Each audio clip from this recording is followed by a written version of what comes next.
Dans cette vidéo, je vais vous montrer comment j'ai analysé et j'ai fait un ratio risque-récompense de 1 pour gagner 3 dans la nuit. Alors, c'était sur EuroJPY et j'ai envoyé l'analyse dans la journée. C'était vers 16 h. Voilà, j'envoie mes idées d'analyse dans mon canal Telegram. Vous pouvez cliquer juste sur le lien. Donc, je partage mes idées d'analyse et des conseils, les retours de mes étudiants aussi, comme ça par exemple. Donc, là, vers 16 h, j'ai envoyé l'analyse. C'était 2 scénarios possibles et j'avais une zone d'action. Maintenant, dans la nuit, le prix a touché la zone, a fait une fausse cassure avec des mèches. Mais j'ai fait mon entrée, j'ai bien placé mon stop loss. Heureusement, le prix là, presque flotté, puis ça a chuté. Et ça a touché mon take profit. Donc la perte que j'avais fait déjà le lundi, je l'ai déjà comblée. Hier, j'avais eu une opportunité sur EuroUSD aussi qui était en profit. Mais après, le prix s'est retourné en break-even. Donc actuellement, j'ai finalement comblé et j'ai fait plus même. J'ai fait 2% de plus. Donc là, on revient sur le graphique. Je vais vous montrer comment j'ai procédé à l'analyse technique. Donc, on vient sur 1 heure. Déjà, la première des choses à faire, c'est d'identifier la tendance. Et dans ce cas, sur 1 heure, c'est quelle tendance? C'est un début de tendance baissière. Parce que quoi? Le prix était dans une petite tendance baissière à ce niveau. Là, j'ai su que c'est une tendance parce que quoi? Les zigzags ont commencé à partir de là vers le bas. Et ici, si on voit bien, le prix avait créé une structure de retournement avant de se retourner. Ce qui nous montre que ça, c'est une tendance baissière, mais juste que c'est une tendance à très court terme. Donc, après ça s'est retourné, le prix a créé une structure de retournement ici et ici. Donc, ça a lancé un début de tendance haussière. Après, le prix a créé un haut non confirmé, donc ça a cassé et ça a chuté directement comme ça. Mais juste avec des zigzags. Ça ne veut pas dire que c'est une tendance baissière. Mais si le prix avait cassé ce haut, touché ou cassé ce haut, comme ça, avant de chuter et créer ces zigzags, on allait parler de la tendance baissière. Mais comme c'est un retournement direct, il n'y a pas de structure de retournement là-bas sur 1 heure. Donc, déjà là, j'ai considéré ça comme un retracement profond. Mais après, le prix a cassé ce bas. Ce qui nous montre déjà que c'est un retournement de tendance. Si le prix n'avait pas cassé ce bas et a recommencé par monter et a cassé ce haut, tendance haussière va juste recommencer. Et ce qui n'était pas le cas ici. Et comme le prix a cassé le bas, moi j'étais juste parti sur 15 minutes. Parce que je savais que probablement la tendance baissière a commencé. Donc je reviens sur 15 minutes pour identifier la structure et chercher une zone d'action. Vous pouvez voir que le prix a créé un dernier bas confirmé parce que quand j'étais venu sur 15 minutes, là, je vais couper.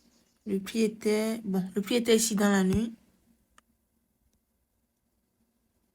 Et quand j'étais sur 15 minutes, le prix était ici.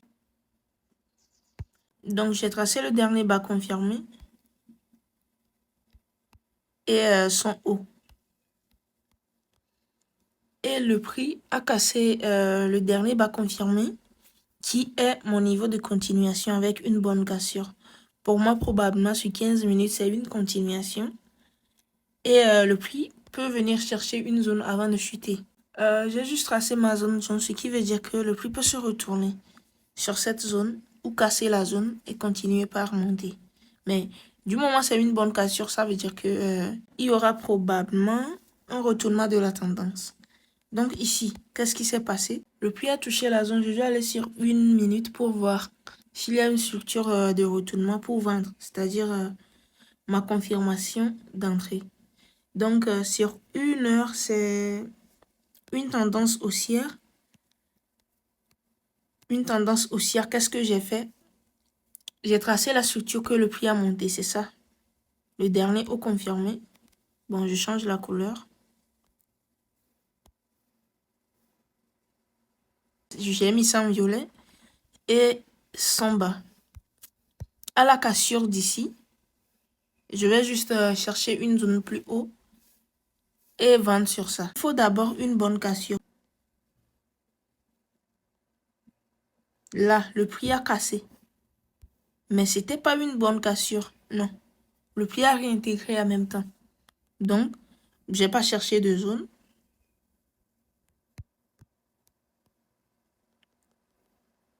Ok, le prix a créé une autre structure. Donc, je prends ça comme ça. Je peux juste prendre ça comme ça. Mais en ce moment, déjà, le prix a créé une structure sur 15 minutes. Et avec cette stratégie, quand je travaille sur une minute, le prix a créé une structure sur 5 minutes. Alors, je vais continuer sur 5 minutes. Ce qui était le cas ici, sur 5 minutes. Maintenant, ça veut dire que j'ai une nouvelle structure et je vais attendre la cassure avant de continuer avec mon analyse. Donc, après, le prix a évolué. Ça a encore cassé le bas sur 5 minutes, mais c'était toujours de faibles cassures. Donc, je considère ça comme une fausse cassure.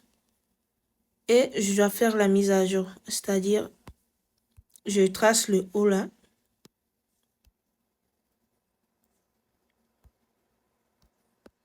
Et maintenant, le bas. Parce que tout ça, je vais considérer ça comme une consolidation. Donc, avant de continuer l'analyse, le prix doit sortir de cette zone. Donc, le prix a fait de mouvements bizarres, de fausses cassures. Et après, maintenant, ça a cassé en haut. Donc, j'avais tracé ce haut.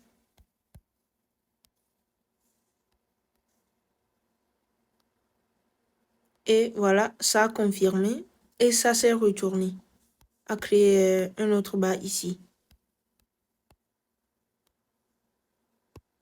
Donc, à la cassure, à ce niveau, c'était déjà une bonne cassure de cette structure. Donc, ce qui me montrait probablement le prix peut chuter. C'était même une bonne cassure. Donc, j'ai juste fait l'entrée sur la deuxième bougie. J'ai mis mon stop loss sur 20 pips et mon take profit sur 60, ce qui fait 3 fois. Donc, après, le prix s'est retourné et a failli toucher mon stop loss, mais ça l'a pas touché. Et après, ça s'est retourné directement et a touché mon take profit. Ce qui veut dire que là, j'ai juste gagné 3% en 1 heure, je pense. J'ai pris la position vers 23 heures. Déjà vers 1 heure, le prix a touché le take profit. Donc, c'est comme ça, c'est juste comme ça que j'ai procédé à mon analyse technique. Si vous voulez apprendre cette stratégie, vous pouvez me contacter en privé. Ou soit cliquez juste sur le lien qui se trouve dans la description de cette vidéo pour voir le programme et les prix. Je propose 2 types d'accompagnement. Accompagnement par message et accompagnement par appel vidéo. Donc, c'est à vous de choisir. Et cette formation, c'est une formation avancée. Il y a la stratégie et le système de stratégie dedans. Une stratégie pour le day trading, ce que j'utilise très souvent, et une stratégie pour le swing avec un système de trading. C'est très important. Donc, c'est une formation avancée et un accompagnement. Mais si vous êtes débutant et vous n'avez aucune notion, vous pouvez me contacter. Je vais d'abord vous aider à avoir les niveaux basiques. Après le paiement, je vais vous aider gratuitement à avoir les niveaux basiques avant de commencer avec la formation avancée. Je l'ai déjà fait avec plusieurs personnes, donc ce n'est pas un problème. Si vous ne connaissez rien, il suffit juste de me contacter. Merci d'avoir suivi cette vidéo jusqu'à la fin.